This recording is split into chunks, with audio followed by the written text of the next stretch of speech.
அனைவருக்கும் வணக்கம். அத்தியாயம் 98. வீரயுக நாயகன் வேள்பாரி. பிறை நிலவு எட்டி பார்த்து கொண்டிருந்தது. விலாமரத்தின் அடிவாரத்தில் கூழையனை புதைத்தனர். தன் கண்களுக்கு முன்னால் கூழையன் வெட்டி சாய்க்கப்பட்டதை தேக்கனால் தாங்கிக் கொள்ள முடியவில்லை.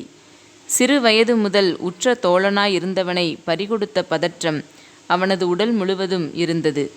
மறுகணமே கருங்கை வாணனை வீழ்த்த கிடைத்த வாய்ப்பையும் பயன்படுத்த முடியாமல் போய்விட்டது. ஒருவேளை அது நடந்திருந்தால் கூட மனம் சற்றே ஆறுதலடைந்திருக்கும். தேக்கனின் முகம் மிகவும் இறுகியிருந்தது. புதைத்து முடித்தவுடன் எல்லோரும் இரளிமேட்டில் இருக்கும் பாட்டாப்பிரை நோக்கி வலதுபுறமாக திரும்பி நடந்தனர். தேக்கன் மட்டும் இடதுபுறமாக நாகக்கரட்டை நோக்கி நடக்கத் தொடங்கினான். இறுதியாக சென்று கொண்டிருந்த முடியன் அவனை பார்த்தபோது, முரியன் ஆசானை பார்த்துவிட்டு வருகிறேன், நீ போ என்றான். முடியனுக்கு புரிந்தது. உடல் வலியோடு மனவலியும் சேர்ந்திருக்கிறது. கிழவன் எதையும் வாய் திறந்து சொல்ல மாட்டான் என எண்ணியபடி நடந்தான். எங்கும் வீரர்களின் ஓசை கேட்டபடி இருந்தது. நாகக்கரட்டுக்கும் இரளிமேட்டுக்கும் இடைப்பட்ட சமவெளி பள்ளத்தாக்கு எங்கும் ஓலை வேய்ந்த சிறு குடில்கள் எண்ணற்றவை அமைக்கப்பட்டிருந்தன. வீரர்களுக்கு உணவு தங்கள் எல்லாம் அந்த குடில்களில்தான். தேக்கன் அக்கம்பக்கம் யாரையும் பார்க்கவில்லை. நேராக முரியன் ஆசானின் குடிலை நோக்கி வேகமாக நடந்தான். வளர்ப்பிறையாதலால் வானில் ஒளிப்பரவல் விரைவாக இருந்தது. ஆசானின் குடில் சற்று தொலைவில் இருக்கிறது. குதிரையில் போகலாம் என்று வீரர்கள் சொன்னதற்கு தேக்கன் மறுத்துவிட்டான். குதிரை பாய்ந்து செல்லும்போது விலா எலும்பு உள்குத்தி ஏறுகிறது. வலி தாங்க முடியவில்லை. அதனால்தான் குதிரையை தவிர்த்து வேக வேகமாக நடந்தான். எங்கும் பந்தங்கள் ஏற்றப்பட்டிருந்தன. உலைக்களங்களில் தீப்பொறிகள் பறந்து கொண்டிருந்தன. சாணைக்கல்லில் கருவிகள் கூர்த்திட்டப்பட்டு கொண்டிருந்தன. பொதினிமலை சாணை கற்கள் தனிச்சிறப்பு வாய்ந்தவை. மற்ற சாணை கற்களை விட இருமடங்கு வேகத்தில் ஆயுதங்களை கூர்த்திட்டக்கூடியவை. அவை கருவிகளோடு உரசும்போது தெரிக்கும் பொறியில் நீலமேறி இருக்கும். வேல், ஈட்டி, எக்கல், ஆலம், சகடம், குந்தம், கயலி, ஈர்வாள் என நாள்தோறும் ஆயுதங்களை கூர்த்தீட்டி வாங்கிக் கொள்வது போர் வீரர்களுக்கு வழக்கம். காட்சிகளை பார்க்க பார்க்க தேக்கனின் மனவேதனை அதிகமாகிக் கொண்டே இருந்தது. வாழ்வில் இனி தனக்கான ஆயுதங்களை கூர்த்தீட்டவே முடியாதோ என தோன்றியது. போர் முடிந்த இரவில் நீல நிற பொறிகள் உதிர்க்கும் தீக்கங்குகளை ஒவ்வொரு வீரனும் ஆசையோடு பார்த்து கொண்டிருப்பான். இன்றைய போரில் எதிரியோடு தான் நிகழ்த்திய தாக்குதலால் தனது ஆயுதங்கள் முனைமொழிங்கி போயுள்ளன என்பதை உலைக்களத்தில் உள்ளவர்களிடம் சொல்வதில்தான் அவனது பெருமை இருக்கிறது. ஒருவேளை இன்று நான் எனது ஆயுதத்தை கூர்த்திட்ட உலைக்களம் சென்றிருந்தால் என்ன பேசியிருப்பேன்? எனது கைக்கெட்டும் தொலைவில் எதிரிப்படை தளபதி இருந்தும் அவனது தலையை வெட்டி சரிக்காமல் விட்டுவிட்டேன் என சொல்லியிருப்பேனா? பரம்பின் எந்த ஒரு வீரனுக்கும் கிடைக்காத அரிய வாய்ப்பை இழந்து நிற்கிறேன். இனி நான் போர்க்களம் புக வேண்டுமா என்ற அடுக்கடுக்காய் கேள்விகள் மேலேறியபடி இருந்தன. ஆனாலும் மன ஓட்டத்தை ஒழுங்குபடுத்தி கொண்டான். கயிறுகள் இறுக முடைத்திருந்த கட்டில் ஒன்றில் குடிலின் முன் உட்கார்ந்திருந்தார் முரியன் ஆசான். சுற்றிலும் இளம் மருத்துவர்கள் தங்களின் வேலைகளை பார்த்தபடி இருந்தனர். தேக்கன் வந்தவுடன் அவர்கள் சற்று விலகி போயினர். தேக்கனின் முகத்தை பார்த்ததும் வலியின் கூறுகளை முரியன் ஆசானால் உணர முடிந்தது. எதிரில் இருந்த மரப்படுக்கையில் படுக்கச் சொன்னார். ஒரு பக்கமாக சாய்ந்து கையூன்றி உடலை கிடத்தினான் தேக்கன். அவன் படுக்கும் விதமே காயத்தின் தன்மையை சொன்னது. நெஞ்செலும்பின் அடிப்பகுதி சற்றே வீக்கம் கொண்டிருந்தது. அதை ஆசான் தொட்டபோது வலி பொறுக்க முடியவில்லை. ஆனால் அதை வெளிக்காட்டாமல் இருந்தான் தேக்கன். அந்த இடத்தை விரலால் அழுத்தியபடி தேக்கனின் முகத்தை ஆசான் பார்த்தபோது தேக்கன் சொன்னான், என்ன வேண்டுமானாலும் செய்து கொள்ளுங்கள். போர் முடியும் வரை நான் களத்தில் நிற்க வேண்டும். மருத்துவனிடம் முன்னிபந்தனை கூடாது. சிகிச்சை பெறுவதற்கான காரணத்தை மருத்துவனிடம் மறைக்கக்கூடாதல்லவா? போர்க்களத்தில் நின்றால் மட்டும் போதுமா? போரிட வேண்டாமா? வேண்டாம். இந்த போரை வெற்றியாக்குவது முடியனின் கடமை. அவன் அதை செய்து முடிப்பான். நான் களம் விட்டு அகன்றால் பாரி களம் இறங்கும் சூழல் உருவாகிவிடும். அதை தவிர்ப்பதுதான் எனது வேலை. அதே நேரம் எனது செயல் மற்றவர்கள் ஐயம் கொள்ளாதபடி இருக்க வேண்டும். உடலெங்கும் அழுத்தி பார்த்து உள்காயங்களை கணித்தபடியே ஆசான் சொன்னார். வாளும் வில்லும் ஏந்தக்கூடாது. ஈட்டியை வைத்து கொள்ளுங்கள். ஆயுதம் கை கொண்டதாகவும் இருக்கும், ஊன்றி நிற்க உதவியாகவும் இருக்கும். தேக்கன் பதில் எதுவும் சொல்லவில்லை. ஆனால் அவன் கண்கள் வார்த்தைகளின் கசப்பை விழுங்க முடியாமல் துடித்தன. அப்போது தேக்கனை சந்திக்க வீரன் ஒருவன் வந்தான். ஆனால் மாணவர்களோ தேக்கனுக்கு சிகிச்சை தொடங்கிவிட்டதால் வீரனை சற்று தொலைவிலேயே நிறுத்தினர். வடகோடியில் காட்டுக்குள் நுழைந்த வேட்டூர் பழையன் ஆட்கொல்லி மரத்தை அண்டி எண்ணற்றோரை கொன்று தானும் இறந்துள்ளார் என்ற செய்தியை சொல்வதற்காக அந்த வீரன் காத்திருந்தான். உலைக்களங்களில் எண்ணிலடங்காத ஆயுதங்களை உருவாக்கும் வேலை இரவு பகலாக நடந்தது. ஆனால் அவற்றின் ஓசை எதுவும் மூஞ்சலுக்குள் கேட்காது. ஏனென்றால் உலைக்களம் இருக்கும் பகுதி படைக்கல பேரரங்கு இருக்கும் பகுதி. மருத்துவ கூடாரம், மூஞ்சல் என எல்லாம் தனித்தனியே வெகு தொலைவில் இருந்தன. பொழுது நள்ளிரவை நெருங்கி கொண்டிருந்தது. குலசேகர பாண்டியன் சொல்லியதைப் போல புதிய தாக்குதல் திட்டத்தோடு கூடாரத்துக்குள் நுழைந்தான் கருங்கைவாணன். உள்ளே அனைவரும் காத்திருந்தனர். செங்கனச்சோழன் கரும்பாக்குடியினரை பற்றி சொன்ன செய்தியை கேட்டு மகிழ்ந்து போயிருந்தான் உதியஞ்சேரல். தந்தை குலசேகர பாண்டியனின் திட்டத்தை கேட்டு வியப்பு நீங்காமல் இருந்தான் புதிய விற்பன். அனைவரும் மிக இறுக்கமான சூழலில் இருப்பார்கள் என நினைத்து உள்ளே வந்த கருங்கைவாணன் வேந்தர்களின் முகங்களை பார்த்து சற்றே குழப்பமானான். ஆனாலும் அவன் வகுத்த திட்டத்தை பற்றி கூறலானான். நிறைந்த அவையில் அவமானப்பட்ட ஒரு தளபதியின் சினம் அவன் வகுத்த திட்டத்தின் வழியே வெளிப்படத் தொடங்கியது. 3 நாள் போர்களின் அனுபவத்திலிருந்து நான் சில முடிவுகளுக்கு வந்துள்ளேன். எதிரிகளின் போர் உத்தி நம்மால் முன்னுணர முடியாததாக இருக்கிறது. இனிமேலும் அப்படித்தான் இருக்கும். ஆனால் அவர்கள் படையின் வலிமை எதில் இருக்கிறது என்பதை என்னால் கணிக்க முடிந்திருக்கிறது என்றான். இதுவரை தாக்குதல் உத்தியை பற்றி மட்டுமே பேசிய கருங்கைவாணன் முதன்முறையாக எதிரிப்படையின் நுணுக்கங்களை பற்றி பேசத் தொடங்கியதை அவை உன்னிப்பாக கவனித்தது. நம்மோடு ஒப்பிட்டால் பரம்பின் படை அளவில் மிக மிகச் சிறியது. ஆனாலும் அவர்கள் 3 நாள் போர்களிலும் முன்னேறி தாக்கியுள்ளனர். அதற்கு காரணம் அவர்களது படையின் மைய அச்சாக இருக்கும் விற்படைதான். அவர்கள் அம்பெய்யும் தொலைவில் சரிபாதிதான் நம் வீரர்களால் அம்பெய்ய முடிகிறது. எனவே விற்படையினரை நம்மால் நெருங்கவே முடியவில்லை. அந்த படையினர் போர்க்களத்தின் நடுவில் இருக்கின்றனர். அதனால் எதிரிப்படையின் மீது நம் படையினர் தாக்குதலை குவித்து முன்னேற முடியவில்லை. எனவே நமது தாக்குதலின் மூலம் எதிரிகளை தற்காப்பு நிலைக்கு தள்ள முடியவில்லை. மாறாக எதிரிப்படையின் ஏதாவது ஒரு பிரிவு மூஞ்சலை நோக்கி தொடர்ந்து முன்னேறி தாக்குகிறது என்றான். கருங்கைவாணனின் கணிப்பு மிகச் சரியானது என தோன்றியது. ஆனாலும் அதை வெளிக்காட்டாமல் இருந்தார் குலசேகர பாண்டியன்.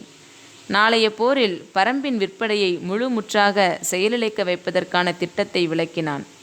போர் உத்திகளை வகுப்பதில் அவன் கொண்டிருந்த அனுபவம் அவன் உச்சரித்த ஒவ்வொரு சொல்லிலும் மிளிர்ந்தது. சோழவேளன் மிரட்சியோடு அவன் சொல்வதை கேட்டுக்கொண்டிருந்தார்.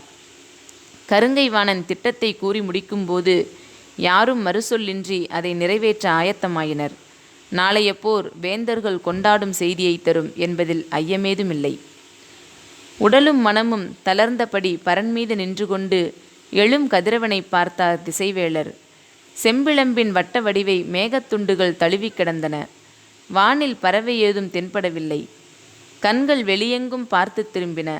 வழக்கத்துக்கு மாறாக வேந்தர் படைகள் நிலை கொண்ட பகுதியில் தூசியும் புழுதியும் சூழ்ந்திருந்தன. போர் தொடங்கி நீண்ட பொழுதுக்கு பிறகுதானே இவ்வளவு புழுதி மேலேலும். இன்று என்ன நடந்துள்ளது? போர் தொடங்கும் முன்பே புழுதி இவ்வளவு உயரத்துக்கு சூழ்ந்துள்ளதே என நினைத்தபடியே நாளிகை வட்டிலை பார்த்தார். கோளின் நிழல் உள்ளிழுத்து கொண்டிருந்தது. சரியான இடத்தை தொட்டதும் வலது கையை உயர்த்தினார். பரனெங்கும் இருந்து ஓசை எழுப்பப்பட்டது. தட்டியங்காட்டு போரின் 4ஆம் நாள் தொடங்கியது. கையுயர்த்தி இமைப்பொழுது கடப்பதற்குள் நிலமெங்குமிருந்து வீரர்களின் பெருமுழக்கமும் முரசுகளின் பேரோசையும் வெளியை அதிரச் செய்தன. வழக்கத்தை விட பல மடங்கு ஓசை கனப்பொழுதில் மேலெழும்பியது. களத்தில் என்ன நடக்கிறது என்று திசைவேளர் கூர்ந்து பார்த்தார். பரம்பு படை வழக்கம்போல் தாக்குதலுக்கு ஆயத்தமானது. ஆனால் வேந்தர் படையோ வழக்கத்துக்கு மாறாக வெள்ளம் போல் பரவி விரியத் தொடங்கியது. எல்லா திசைகளிலும் ஓசையுடன் புழுதி மேலெழுந்து கொண்டிருந்தது. இதுவரை வேந்தர் படை வடக்கு தெற்காக வரிசைகளை ஏற்படுத்தி கண்ணுக்கெட்டும் தொலைவு வரை அணிவகுத்து நிற்கும். முதல் நிலைப்படை, 2ஆம் நிலைப்படை, 3ஆம் நிலைப்படை என 3 பெரும் தொகுப்புகளாக படை நின்றிருக்கும். முதல் நிலைப்படை பரம்பு படையோடு மோதிக்கொண்டிருக்கும். இழப்புகள் அதிகமாகும் போது அடுத்தடுத்த நிலையில் இருக்கும் வீரர்கள் முதல் நிலை படையோடு வந்து இணைவர். ஆனால் இன்றைய போரில் வேந்தர் படை வழக்கம் போல் அணிவகுக்கவில்லை. பெரும் மாற்றம் நடந்துள்ளது. ஆனால் என்னவென்று புரிபடவில்லை. முரசின் ஓசை கேட்டதும் தாக்குதலுக்கு தயாரானது பரம்புப்படை. நேற்றைய போரில் மூஞ்சலின் அருகே பரம்பின் குதிரைப்படை சென்றது. இன்றைய போரில் மூஞ்சலுக்குள் நுழையும் திட்டத்தோடு முடியன் வந்திருந்தான். குதிரைப்படையை 6 கூறுகளாக பிரிப்பது என முடிவெடுத்திருந்தான். மூஞ்சலின் வடிவம் அவன் கண்களுக்குள்ளேயே இருந்தது. குதிரைப்படையின் 2 பிரிவுகள் மூஞ்சலை அடையும் வரை போரிடக்கூடாது. அந்த 2 பிரிவுகளையும் மூஞ்சலின் அருகில் கொண்டு போய் சேர்க்க வேண்டியது மற்ற 4 பிரிவுகளின் வேலை. அந்த 4 பிரிவுகளுக்கும் முடியன் பொறுப்பாவான். மூஞ்சலின் அருகில் சென்றதும் எதிரிகளின் தாக்குதல் பல மடங்கு வலிமை கொண்டதாக இருக்கும். ஏறக்குறைய அனைவரும் கவச வீரர்களாக இருப்பர். எனவே மிக வலிமையான தாக்குதலின்றி மூஞ்சலை சுற்றியுள்ள அரணை உடைத்து உட்செல்ல முடியாது. எனவே மிக தேர்ந்த வீரர்களை கொண்டு அந்த பிரிவினரை உருவாக்கியிருந்தான். அதற்கு இரவாதனை பொறுப்பாக்கியிருந்தான். போர் தொடங்கிய கணத்தில் வேந்தர் படையின் மின்னல் வேக செயல்பாடு யாரும் எதிர்பாராத ஒன்றாக இருந்தது. எல்லா திசைகளிலும் வேந்தர் படையினர் பிரிந்தும் கலைந்தும் விரைந்து கொண்டிருந்தனர். பரம்பு படையின் மீது அவர்கள் தாக்குதல் தொடுக்கவில்லை. ஆனால் களமெங்கும் விரைந்து கொண்டிருந்தனர். என்ன செய்கிறார்கள் என்று யாருக்கும் பிடிபடவில்லை. முன்னணியில் விரைந்து கொண்டிருந்தவை தேர்கள்தாம். திகிரியையும் ஆழியையும் உருளியாக கொண்ட வலிமை மிகுந்த கூவிரம் வகை தேர்கள் விடுபட்ட அம்புகளைப் போல விரைந்து கொண்டிருந்தன. பரன்மேல் நின்றபடி திசைவேளர் இமைக்காமல் அவற்றை பார்த்து கொண்டிருந்தார். பரம்பு படையை விட்டு மிக விலகி எங்கே அவர்கள் போகின்றனர் என பார்த்து கொண்டிருக்கும் போதுதான் அதற்கும் அப்பால் தேர்ப்படையின் இன்னொரு அணி போய்க் கொண்டிருப்பது தெரிந்தது. சற்றே அதிர்ச்சியோடு முன்னேறி செல்லும் அந்த அணியை கூர்ந்து பார்த்தார். விரையும் தேர்களின் மீது காளை கதிரவனின் ஒளிபட்டு சிதறியபடி இருந்தது. உற்று கவனித்தார். அவையெல்லாம் நிறைந்த பூண்களை கொண்ட கொடிஞ்சி வகை தேர்கள். இந்த வகை தேர்களை எந்த கருவி கொண்டும் சேதப்படுத்த முடியாது. திசைவேளர் தலையை எக்கிப் பார்த்தார். தேர்களின் உச்சியில் இருந்த கூம்பு மொட்டுகள் கதிரவனின் ஒளிபட்டு தகதகத்தன. உராய்வில் பறக்கும் தீப்பொறி போல விரையும் அவற்றின் வேகத்தில் மின்னி நகர்ந்தது வெய்யோன் பொன்னொளி. கண்கள் பார்க்கும் நில விளிம்பில் தேர்கள் எழுப்பும் மண்புழுதி அலையலையாய் மேலெழுந்து கொண்டிருந்தது. என்ன நடக்கிறது என்று திசைவேளருக்கு புரியத் தொடங்கியது. 3 நிலைகளில் நின்றிருந்த வேந்தர் படையின் ஒழுங்கை கருங்கை வாணன் இன்று மாற்றிவிட்டான். முதல் நிலை படை வழக்கம்போல் பரம்பு படையை எதிர்கொள்ள முன்னால் நகர்ந்து போய் கொண்டிருக்கும் போது 2ஆம் நிலைப்படை பரம்பு பகுதியின் இடுப்பு பகுதியை சூழ வேண்டும். அதே நேரம் 3ஆம் நிலைப்படை அதைவிட தொலைவில் அரைவட்ட வடிவில் பயணித்து பரம்பு படையின் பின்புறத்தை அடைய வேண்டும். அதாவது பரம்பு படை முழு முற்றாக வேந்தர் படையால் சூழப்பட வேண்டும். அவ்வளவு தொலைவு பயணித்து பரம்பின் மொத்த படையையும் முற்றுகையிடுவதற்கு தேவையான அளவு வீரர்கள் வேந்தர் படையில் இருந்தனர். அதனால்தான் கருங்கை வாணன் இந்த திட்டத்தை தீட்டினான். அவன் வகுத்த திட்டப்படி வேந்தர்களின் தேர்ப்படை மின்னல் வேகத்தில் பரம்பு படையின் பின்பகுதியை நோக்கி மிக தொலைவில் அரைவட்டம் அடித்து விரைந்து கொண்டிருந்தது. அந்த தேர்கள் எல்லாவற்றிலும் மணிகள் கட்டப்பட்டிருந்தன. எனவே மணிகளின் பேரோசை எங்கும் எதிரொலித்தது. எழும் புழுதியும் வீரர்களின் பேரோசையும் தெரிக்கும் மணியோசையுமாக போர்க்கள வெளியெங்கும் வேந்தர் படையின் ஆதிக்கம் மேலெழுந்தது. தனது திட்டப்படி விரைந்து தாக்குதலை தொடுக்க வேண்டிய முடியன் போர் தொடங்கிய கணமே நிதானம் கொள்ளத் தொடங்கினான். எதிரிகள் என்ன செய்கிறார்கள் என்பது சற்றே குழப்பமாக இருந்தது. அவர்கள் யாரும் பரம்பு படை நோக்கி ஒற்றை அம்பை கூட எய்யவில்லை. ஆனால் எல்லோரும் தீவிரமாக இயங்கிக் கொண்டிருக்கின்றனர். எதிரிகளின் திட்டம் என்னவென்பதை அறிய அவர்களின் செயலை கூர்ந்து கவனித்து கொண்டிருந்தான் முடியன். ஆனால் கடைசி வரிசையில் ஈட்டியை ஊன்றுகோலாக பிடித்தபடி சாய்ந்து நின்று கொண்டிருந்த தேக்கனுக்கு பிடிபடத் தொடங்கியது. ஏனென்றால் பரம்பு படையை விட்டு மிக விலகி அரைவட்ட வடிவில் புழுதி மேலெழுந்து கொண்டிருந்தது. மேலெழும் புழுதியின் முன்முகம் அவன் இருக்கும் பின்புறத்தை நோக்கி வளைந்து வந்து கொண்டிருந்தது. கருங்கை வாணன் தாக்குதலுக்கான திட்டத்தை உருவாக்கிய கணத்திலிருந்து மிக தீவிரமாக செயல்பட்டு கொண்டிருந்தான். நேற்று நள்ளிரவு மூவேந்தர்களும் இந்த திட்டத்தை ஏற்றனர். கொல்லப்பட்ட தேர்ப்படை தளபதி நகரி வீரனுக்கு பதில் வெறுகாலனை புதிய தளபதியாக அமர்த்தினான் செங்கனச் சோழன். சூளக்கையனுக்கு பதில் மகாநகனை தளபதியாக அமர்த்தினான் குலசேகர பாண்டியன். உடனடியாக தாக்குதல் திட்டத்துக்கான வேலைகள் தொடங்கின. படைக்கலக் கொட்டிலில் இருக்கும் ஆயுதவாரியை நோக்கி முதல் ஆணை பிறப்பிக்கும் பொழுது நள்ளிரவை தொட்டு நின்றது. வழக்கம் போலவே நாளைய தாக்குதல் நடக்கும் என நினைத்த ஆயுதவாரி வீரர்களுக்கு தேவையான ஆயுதங்களை எல்லாம் படைப்பிரிவு களங்களுக்கு வழங்கிவிட்டு தனது கூடாரத்திற்கு சென்றார். உள்ளே சென்று அமர்ந்ததும் தலைமை தளபதியின் ஆணையோடு வீரன் ஒருவன் வந்து நின்றான். ஆணையை கண்டதும் அவர் அதிர்ச்சிக்குள்ளானார். நாளைய போரில் வேந்தர் படையில் இருக்கும் அத்தனை வீரர்களும் களம் புகுந்து எதிரிகளின் மீது தாக்குதல் நடத்தப் போகிறார்கள். எனவே அனைவருக்கும் தேவையான ஆயுதங்களை உடனடியாக கொண்டு சேர்க்கும் ஏற்பாடுகளை செய்யும்படி அதில் கருங்கை வாணனின் உத்தரவு இருந்தது. இதுவரை முதல் நிலைப்படை வீரர்கள் மட்டுமே தாக்குதல் தொடுத்தனர்.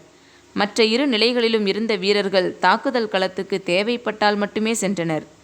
தாக்குதல் களத்துக்குள் வீரர்கள் அனைவரும் புகுந்தால் அவர்களிடம் இருக்கும் ஆயுதங்களைப் போல குறைந்தது 6 மடங்கு ஆயுதங்களை அவர்களுக்கு கொண்டு சேர்க்க ஆயுதவாரி ஆயத்த நிலையில் இருக்க வேண்டும். தாக்கும் மணியின் பின்புறம் ஆயுத வண்டிகள் எந்நேரமும் அணிவகுத்து நிற்க வேண்டும். இப்போது படை முழுவதும் இருக்கும் அனைத்து வீரர்களும் தாக்குதலுக்கு களம்புகப் போகிறார்கள் என்றால் அனைவரின் கைகளிலும் தேவையான அனைத்து விதமான ஆயுதங்களும் இருக்க வேண்டும். அனைத்து படையினருக்கும் களத்துக்கு தேவையான ஆயுதங்களை வண்டியில் ஏற்றி ஆயத்தப்படுத்த வேண்டும். இவையெல்லாம் இந்த நள்ளிரவுக்கு பின் எப்படி முடியும்? ஒருபோதும் முடியாது என்று புலம்பியபடி தலைமை தளபதி எங்கே இருக்கிறார் என கேட்டான் ஆயுதவாரி. செய்தியை கொண்டு வந்த வீரன் மூஞ்சலுக்குள் இருந்துதான் இதை கொடுத்துவிட்டார் என்றான். மூஞ்சலுக்குள் இருந்தால் எந்த உத்தரவையும் பிறப்பிப்பாரா? நள்ளிரவுக்கு பின் எப்படி இவ்வளவு ஆயுதங்களை கொண்டு சேர்க்க முடியும்? நாளைய போரில் சரிபாதி வீரர்களை களத்தில் இறக்குவோம்.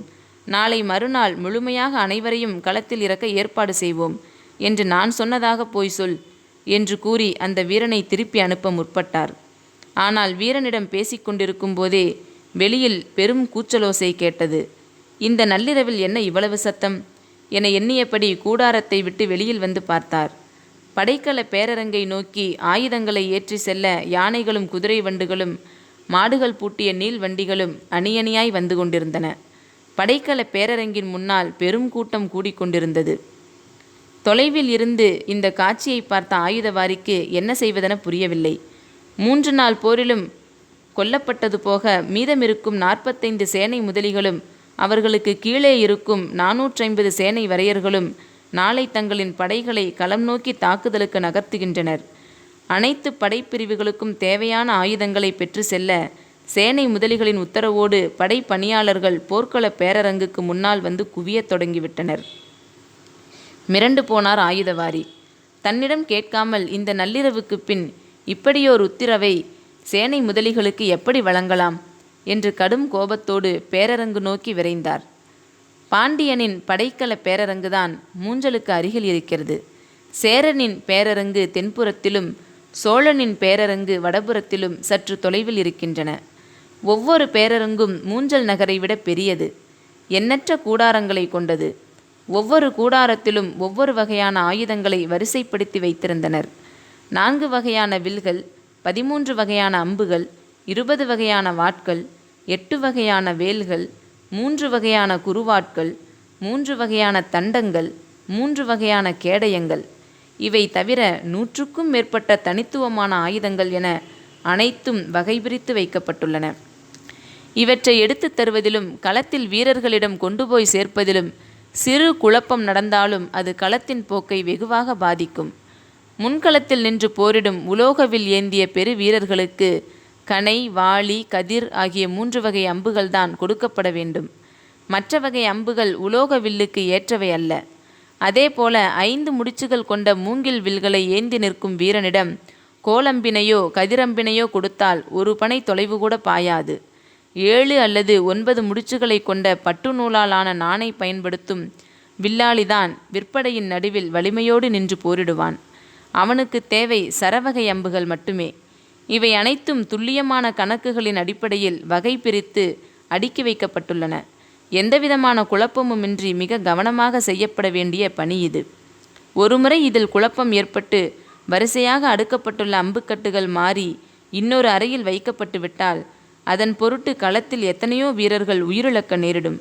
எனவே பேரரங்கில் ஆயுதம் கையாள்வதை எந்தவித அழுத்தமும் கொடுக்காமல் செயல்படுத்த வேண்டும். ஆனால் கருங்கை வாணனின் செயல் எதையும் புரிந்து கொள்ளாத ஒரு மூடனின் முடிவையொத்தது என மனதுக்குள் வசைபாடியபடியே படைக்கல பேரரங்குக்கு வந்தார் ஆயுதவாரி. அங்கோ எண்ணற்ற போர்க்கள பணியாளர்கள் தங்களுக்கான ஆயுதங்களை வண்டிகளில் வேக வேகமாக ஏற்றி கொண்டிருந்தனர். தான் வரும் முன்பு எப்படி இந்த வேலையை தொடங்கினார்கள் என்று கோபத்தோடு ஆயுதவாரி உள்ளே நுழைந்த போது அங்கு கருங்கைவாணன் நின்று கொண்டு பணிகளை ஒருங்கிணைத்து கொண்டிருந்தான். எண்ணற்ற வண்டிகளும் யானைகளும் ஆயுதங்களை ஏற்றிச் செல்ல காத்திருந்தன. வேகமாக வந்து பணியை ஒருங்கிணையுங்கள் என்ற ஆயுதவாரியை பார்த்து சத்தம் போட்டு கூறினான் கருங்கைவாணன். மிகுந்த கோபத்தோடு வந்த ஆயுதவாரிக்கு வீரர்களும் பணியாளர்களும் நிறைந்த இந்த இடத்தில் தலைமை தளபதியிடம் எப்படி சினத்தை வெளிப்படுத்துவதென தெரியவில்லை. ஆனால் வேலை வேக வேகமாக நடைபெற்று கொண்டிருந்தது. விரைவாக பிரித்தனுப்புங்கள். சேரனின் பேரங்கிலிருந்து ஆயுதமேற்றப்பட்ட வண்டிகள் அப்போதே வெளியேறிவிட்டன என்றான். பாண்டியனின் ஆயுதவாரி சற்றே அதிர்ச்சிக்குள்ளானார். அதற்குள் எப்படி அவர்கள் பிரித்தனுப்பினார் என்றார். அவர்கள் ஆயுதவாரி இரவில் கூடாரத்திற்கு சென்று ஓய்வெடுப்பதில்லையாம். ஆயுத பேரரங்கில்தான் இருப்பாராம். எனவே செய்தி கிடைத்ததும் வேலையை தொடங்கிவிட்டார் என்றான் கருங்கைவாணன். அதன் பிறகு அவர் பேச்சு ஏதுமின்றி ஆயுதங்களை பிரித்தனுப்பும் வேலையில் ஈடுபட்டார். உண்மையில் கருங்கைவாணன் மற்ற இரு ஆயுதவாரிகளுக்கும் இன்னும் செய்தியையே அனுப்பவில்லை. நள்ளிரவுக்கு பின் இவ்வளவு பெரிய வேலையை சொன்னால் எந்த ஆயுதவாரியும் ஒப்புக்கொள்ள மாட்டார். அது மட்டுமன்று, வலுக்கட்டாயமாக செய்யும் சூழலை ஏற்படுத்தினால் அது போர்க்களத்தில் குழப்பத்தில் முடிய வாய்ப்பிருக்கிறது. எனவேதான் மிக கவனமாக இந்த வேலையை செய்தான் கருங்கைவாணன். பாண்டியனின் பேரரங்கிலிருந்து ஆயுதங்களை ஏற்றிக்கொண்டு வண்டிகள் வெளியான பிறகுதான் மற்ற இரு ஆயுதவாரிகளுக்கும் செய்தி சென்று சேர்வதைப் போல பார்த்து கொண்டான். சிறு முணுமுணுப்புகளும் கோபமும் வெளிப்பட்டனவே தவிர வேலையை மறுக்கும் நிலை எங்கும் ஏற்படவில்லை. ஏனென்றால் ஒரு பேரரசு இன்னொரு பேரரசை விட பின்தங்கும் நிலை ஏற்படக்கூடாது என்பதில் 3 பேரரசுகளின் பொறுப்பாளர்களும் ஆயுதவாரிகளும் மிக கவனமாக இருந்தனர். பல்லாயிரம் வீரர்களுக்கு எண்ணற்ற வகையான ஆயுதங்களை கணக்குகளின்படி துல்லியமாக வகை பிரித்து அனுப்பும் பணியை ஆயுதவாரிகள் மூவரும் அவர்களுக்கு கீழே பணியாற்றும் எண்ணிலடங்காத போர் பணியாளர்களும் இரவு முழுவதும் செய்தனர். விடியும் போது கூட ஆயுதமேற்ற யானைகளும் வண்டிகளும் பேரரங்கின் முன்னால் காத்திருந்தன. அப்போதுதான் திசைவேளரின் சங்குலி கேட்டது. காற்றெங்கும் செம்புழுதி ஏறி மிதக்க திசைவேளரின் முரசோசை கேட்டதும் தேர்கள் தங்களுக்கான இலக்கு நோக்கி வேகம் கொள்ளத் தொடங்கின. கருங்கைவாணன் மிக கவனமாக திட்டங்களை வகுத்து அவற்றை சேனை முதலிகளுக்கும் தளபதிகளுக்கும் விளக்கியிருந்தான்.